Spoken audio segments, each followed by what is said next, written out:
Hello once again welcome back all guys. ഇപ്പം നമ്മുടെ കൂടെ പ്രോഗ്രാം ചെയ്യുന്ന ചേച്ചീൻ്റെ വാവേൻ്റെ ബർത്ത്ഡേ ആണ് കേട്ടോ ഇന്ന്.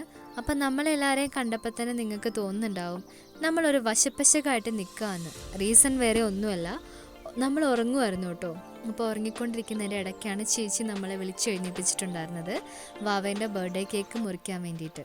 അപ്പോൾ വാവ നോക്കിക്കേ, ആ ഒരു ടൈം ആയപ്പോഴേക്കും നല്ല കരച്ചിലാണ് കേട്ടോ. കരഞ്ഞിട്ട് ഓടി നമ്മുടെ അടുത്തേക്ക് വന്നിട്ടുണ്ട്.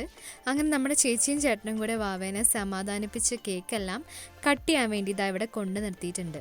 പക്ഷേ വാവ നല്ല കരച്ചിലായിരുന്നു ഗായ്സ്. അപ്പം നമ്മൾ ഉറക്കത്തിൽ നിന്ന് എഴുന്നേറ്റ പാടെ വന്നിങ്ങനെ നിൽക്കുകയാണ് കേട്ടോ. അപ്പം നമ്മുടെ വാവ കേക്കെല്ലാം എങ്ങനെയൊക്കെയോ കട്ട് ചെയ്യാൻ വേണ്ടി പോവാണ്. നല്ല കരച്ചിൽ എന്ന് പറഞ്ഞാൽ നല്ല കരച്ചിലായിരുന്നു. കേക്കൊന്നും എനിക്ക് വേണ്ട, കട്ട് ചെയ്യണ്ട എന്ന് വാവേൻ്റെ ഭാഷയിൽ വാവ ഇങ്ങനെ പറയുന്നുണ്ടായിരുന്നു കേട്ടോ. അങ്ങനെ അവർ കേക്കൊക്കെ കട്ട് ചെയ്തിട്ടുണ്ട്. നമ്മുടെ വാവയ്ക്ക് ഒരു പീസ് കേക്ക് എടുത്ത് കൊടുത്തിട്ടുണ്ട്. അത് വേണ്ടാന്നൊക്കെയാണ് നമ്മുടെ വാവ പറഞ്ഞിട്ടുണ്ടായിരുന്നത്. അങ്ങനെ നമ്മുടെ ബർത്ത്ഡേ ഗേൾ ഫുൾ കരച്ചിലായിരുന്നു കേട്ടോ. അങ്ങനെ നമ്മളിത് അവിടെ നിൽക്കുകയാണ്. പിന്നെ കേക്ക് കട്ട് ചെയ്താൽ ചേട്ടായി എല്ലാവർക്കും കേക്ക് കൊടുക്കുന്നതിൻ്റെ തിരക്കിലാണ്. നമ്മൾ കണ്ടില്ലേ ഓർക്കപ്പിച്ചോടെ ഇങ്ങനെ നിൽക്കുകയാണ്. ലാസ്റ്റ് നമുക്കും കേക്ക് തന്നിട്ടുണ്ട് കേട്ടോ. എന്തായാലും നമ്മുടെ വാവയ്ക്ക് many happy returns of the day പറഞ്ഞു. ബർത്ത്ഡേ പാട്ടെല്ലാം നമ്മൾ പാടിയിട്ടുണ്ടായിരുന്നു. പക്ഷെ നമ്മുടെ വാവ നല്ല കരച്ചിലായിരുന്നു. അങ്ങനെ നമ്മളെല്ലാവരും കൂടെ കേക്കെല്ലാം കഴിക്കുകയാണ്.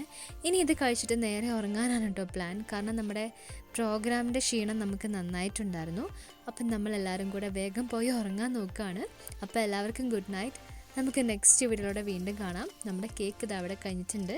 വാവ കരഞ്ഞുകൊണ്ട് തിരിച്ച് വീട്ടിലേക്കും പോയിട്ടുണ്ട് കേട്ടോ. അപ്പം നമ്മളിത് വേഗം ഫിനിഷ് ചെയ്യട്ടെ ഗൈസ്. ഇപ്പോൾ എല്ലാവർക്കും സുഖമാണെന്ന് വിശ്വസിക്കുന്നു. എല്ലാവർക്കും ബൈ.